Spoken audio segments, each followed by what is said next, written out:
Olá, eu sou Lorival Santana e você está no podcast do Earth News Terra e a gente está com um convidado muito especial. Esta semana, o maravilhoso médico Fábio Tosi, coordenador do Programa de Saúde Comunitária do projeto Saúde e Alegria. Tosi, nesses 16 anos de experiência contínua de trabalho na Amazônia, que mudanças você sentiu?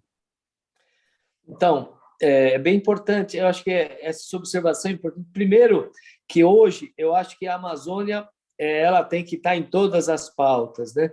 Eu acho que a gente conversar de Amazônia hoje é um tema tão transversal que vai acabar dando uma importância enorme, que, na verdade, a sustentabilidade da Amazônia, hoje, pela sua importância do seu bioma todo, né, do aquecimento global e outras coisas, eu acho que falar de Amazônia hoje significa de falar sobre a sobrevivência da humanidade.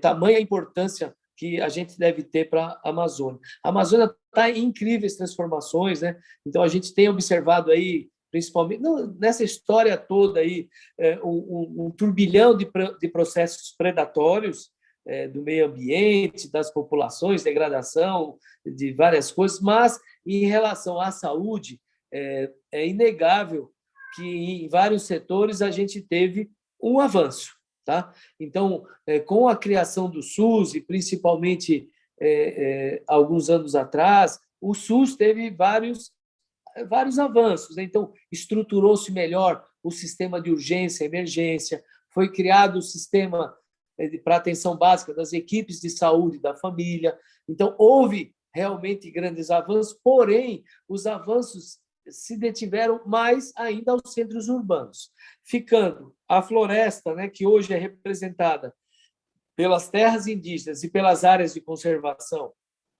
onde moram aproximadamente 4 milhões de habitantes, ainda bem fora da maior parte desses avanços. Então, tem muito o que fazer.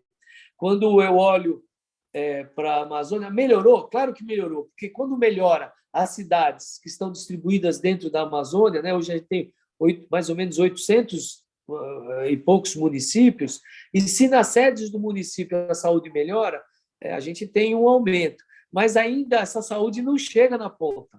Esse ano houve dois trabalhos bem importantes, um já terminado, da FGV, né, professor Rude, ele deu um diagnóstico da saúde da Amazônia, né? Evolução recente, desafios e perspectivas. Está publicado recentemente, eu vou te mandar e provavelmente gostaria que você entrevistasse o professor Rude, né? Claro.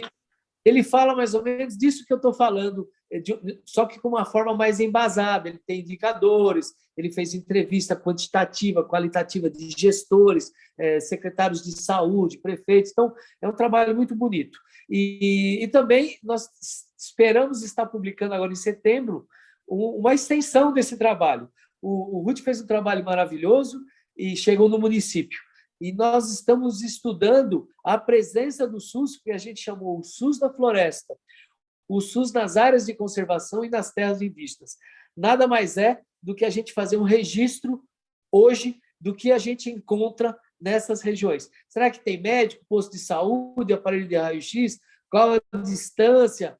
Quantas pessoas tem? Quais são as doenças principais? Então, a gente está desenhando isso e eu espero que a gente consiga o professor consiga publicar o trabalho dele, ou pelo menos fazer uma plataforma atualizada, que é a nossa vontade também, construir essa plataforma. São organizações que apoiam a gente, a CLUA, o Health and Harmony, Saúde e Alegria, e estou atrás de outros apoios para a gente construir essa plataforma, que pode ser também acessada pela sua, se Deus quiser, que é maravilhosa, e para a gente ter dados atualizados e online. Na verdade, um dos maiores problemas da Amazônia é a ausência de dados. Os bancos de dados públicos, né, são quase nulos. Quando a gente fala de saúde indígena, então, que o índio, entre aspas, é tutoriado, a gente não tem acesso, é quase proibido. Então, a gente fica eu quero fazer isso, mas a gente não consegue ver a realidade disso através de um dado. Então, não tenho dúvida que o sistema de informação em saúde, talvez de educação, e outras políticas também, na Amazônia, tem que ser aprimorado. Em relação à saúde indígena, que tem um sistema, que se chama CISEI, mas é difícil de ser acessado, é um sistema muito pouco alimentado, que não tem um valor muito grande. Quer dizer, nós temos que aprimorar isso aí. E não existe política pública bem-sucedida sem uma radiografia, sem dados, sem estatísticas. Eu queria te perguntar um pouco sobre os tipos humanos amazônicos. Quer dizer, a gente fala bastante sobre os indígenas, mas você, obviamente, atende também outras pessoas não indígenas que muitas vezes convivem com os indígenas, muitas vezes esse convívio é harmônico, muitas vezes esse convívio é tenso, conflituoso, às vezes até violento. E existem razões humanas para muitas pessoas que vivem na Amazônia terem ressentimentos em relação aos indígenas, porque às vezes são pessoas que têm uma vida difícil também, né, para sobrevivência, às vezes são pescadores, são caçadores, madeireiros, extrativistas, garimpeiros, que têm uma vida dura, são pobres, né? Pessoas que o jornalista inglês Dom Phillips entrevistava também.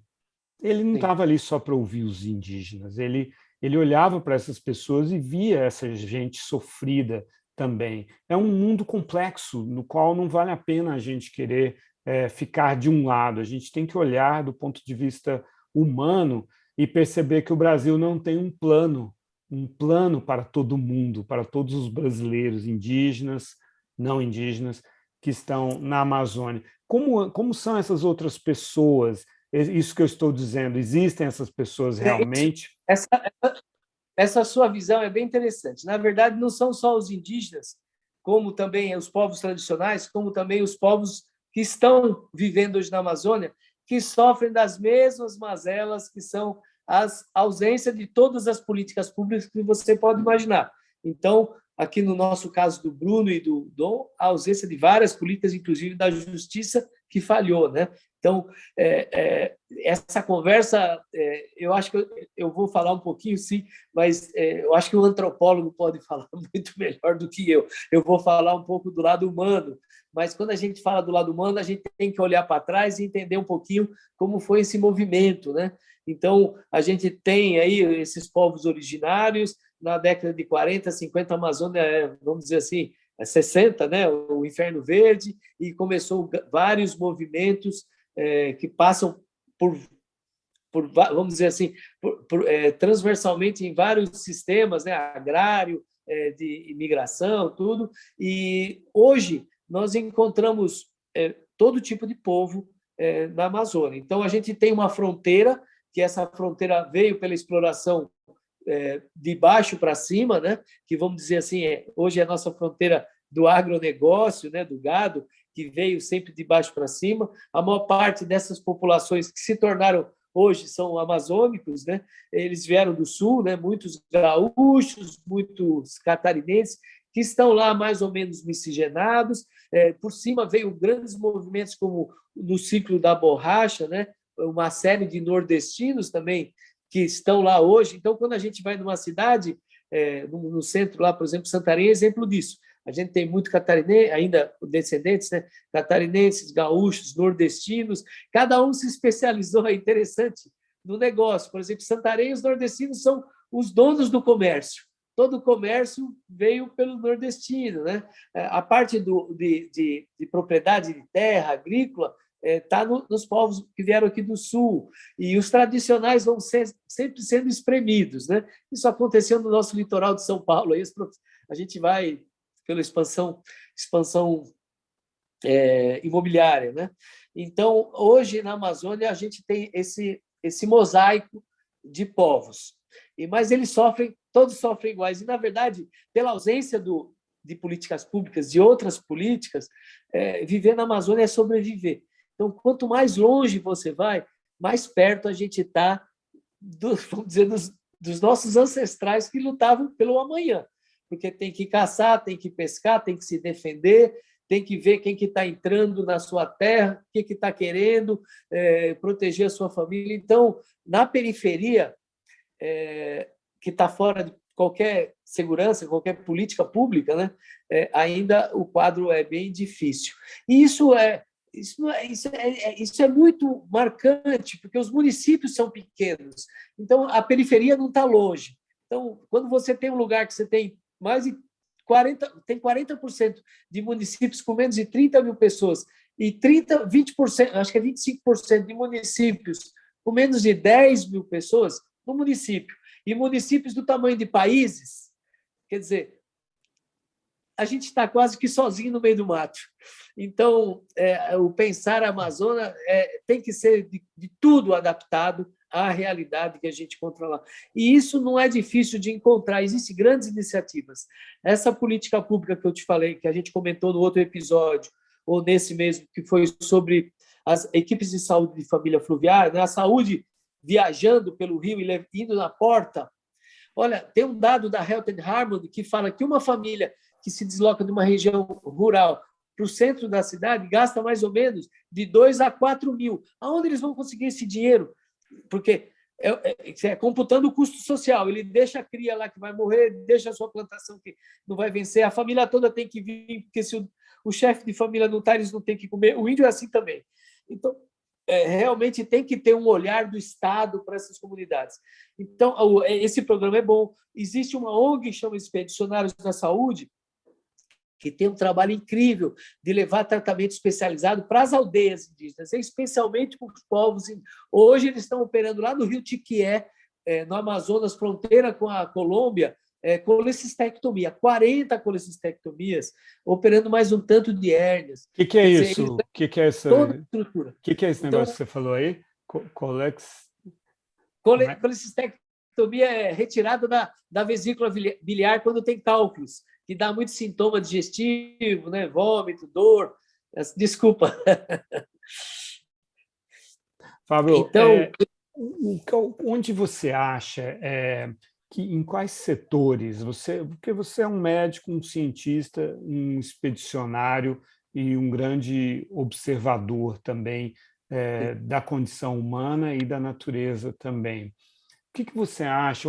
Por onde a gente pode pegar inicialmente em termos das riquezas que estão aflorando ali na Amazônia com a floresta de pé e que podem trazer realmente renda de verdade para o povo que está lá, para os povos que estão lá e para o país? O que você vê aflorando ali que não seja gado, não seja soja, não seja um garimpo que contamina o rio, não seja uma exploração da madeira que não permite que outras árvores floresçam, que a floresta continue? Muito boa colocação. Mais uma vez, eu gostaria muito que você conversasse com o Carlos Nobre da Vida, o Caetano, que trabalha também com a gente lá no Saúde Alegria. A gente vai conversar com todos eles, mas a sua percepção de médico ela é muito valiosa. Olha, eu não tenho dúvida hoje que esses modelos de exploração agroflorestal são extremamente rentáveis. Eles já está mais do que comprovado que eles vão gerar renda muito maior do que o gado, que e o agronegócio extensivo. A floresta tem uma riqueza enorme em essências, em sementes, né? A castanha e outras sementes que a gente consome pouco, baru e outras coisas que é muito bom. São sistemas que envolvem a comunidade, fixam elas lá, e quem sabe tratar da floresta, quem sabe conviver com ela, são os povos tradicionais. A gente tem que ir lá aprender. Então, essa é uma parte que eu acho que está mais do que provado, que realmente necessita de criar políticas públicas incisivas, inibindo uma parte do gado, do agronegócio e estimulando esses novos modelos de geração de renda que vão servir para as populações tradicionais e também para os novos exploradores. os empresários, eu não tenho dúvida. A outra coisa que a gente viaja, né, Lorival, você é um parceiro de viagem, a gente vê o turismo por aí. Quer dizer, a gente não tem um turismo, a gente entra na Floresta Nacional do Tapajós, que é lá, eu recomendo a todos olharem, é uma floresta maravilhosa, é uma região, o Rio Tapajós é o rio mais bonito da Amazônia, e você não encontra um guia, você não encontra um palestrante, você não encontra uma coisa que possa gerar renda, uma taxa, uma pousada, uma empresa que explore aquilo de uma forma consciente. Enquanto que você vai nos Estados Unidos, qualquer 4 árvores lá é um parque e você tem uma história, você tem um guia, você tem um estacionamento, um banheiro e assim vai. E são investimentos mínimos que podem ficar assim para os empresários, podem ficar para o governo, para quem quiser, mas o nosso país é um país ali, então o turismo tem que tomar à frente aí. A gente vai para um país eco desse tamanho, ele consegue arrecadar mais do que o Brasil inteiro no ano em termos de turismo. E o turismo tem essa coisa que o dinheiro passa, o dinheiro vai para a comunidade, vai para o guia, vai para quem sabe falar a língua. Então, eu não tenho dúvida que o vi isso turismo... na Colômbia, que a gente olha como um país, como se fosse um país menos organizado do que o nosso, né?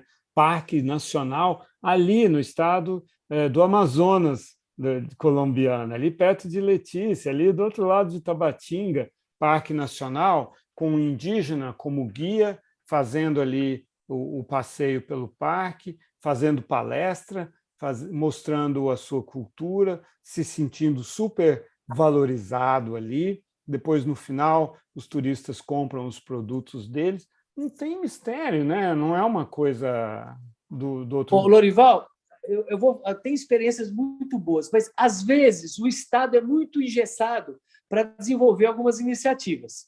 Então, eu acho que talvez o turismo seja um exemplo desse. Por exemplo, na terra Yanomami, nós temos o Pico da Neblina, que é um lugar extremamente negociável em termos de turismo de aventura. São 3, quase 4 mil metros no meio da floresta, subir um lugar lindo, mas ainda tem plano para explorar, mas isso está se arrastando. Eu participei de várias negociações entre os Yanomamis, a FUNAI, mas se arrasta, não tem flexibilidade. E está lá o Pico da Neblina parado, um lugar que poderia entrar dinheiro extremamente para uma comunidade Yanomami lá, e assim vai. Você imagina uma visita guiada para um índio, para um antropólogo, para um grupo de estrangeiros para conhecer uma terra indígena.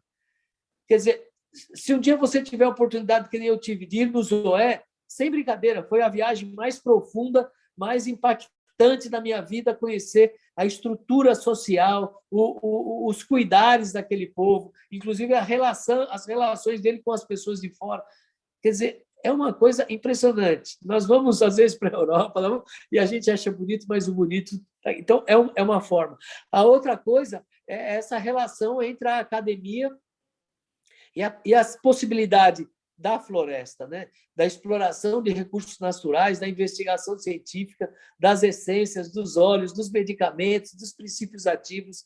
Quer dizer, é um mundo que tem que começar sempre, eu acho, por uma estratégia talvez pública com parceria privada, porque, infelizmente, o modelo público brasileiro é um modelo travado, é difícil.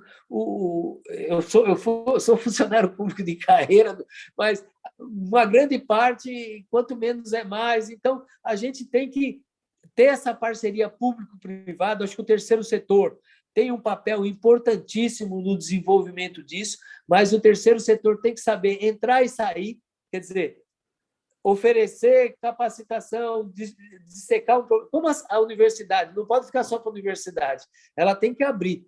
Então, se tem que fazer patente, tem que se associar a laboratórios, e nesse regime aí, que hoje está florescendo ainda de uma forma pequena, ainda, que é o regime agroflorestal, para manter a floresta em pé. E, se a gente perder a floresta agora, ou nos próximos anos, que estamos chegando no tal do ponto aí que não tem mais volta, né? E acho que a gente está perdendo uma maior tesoura, a maior riqueza para os nossos filhos e para a humanidade. Eu acho que a humanidade vai sofrer se perder a floresta. Saímos do dilema entre o mito da intocabilidade e a exploração né, descontrolada, destrutiva. Quer dizer, existe uma abordagem regulada, sensata, científica, respeitosa da floresta, né? A gente teve aqui, ao longo desses 3 episódios, o exemplo de um cara apaixonado pela Amazônia, e essa é a tarefa do Earth News Terra, é que os brasileiros e as pessoas do mundo inteiro se apaixonem pela Amazônia. A Amazônia não é um problema, a Amazônia é a nossa musa e a nossa solução. Fábio Tosi, não tenho como te agradecer pela sua participação esta semana toda no podcast do Earth News Terra. Lorival, eu só agradeço e parabenizo você demais de poder abrir um acesso para mim e para outras pessoas, e principalmente para o público que tem que conhecer a Amazônia. A gente tem que amar essa terra e preservar, porque é o nosso futuro. Obrigado. Muito obrigado. E o site do Saúde Alegria? É o www.saudealegria.org.br. Tem muita coisa interessante lá. Entre e dê uma navegada. E os Expedicionários da Saúde também, outro parceiro, e Zoé. Tudo gente que trabalha na Amazônia com a gente. Zoé, Z-O-E. É o povo Zoé. Fechado. A gente vai atrás desses sites, então. Obrigado e um abração. Obrigado, Lorival. Um abraço.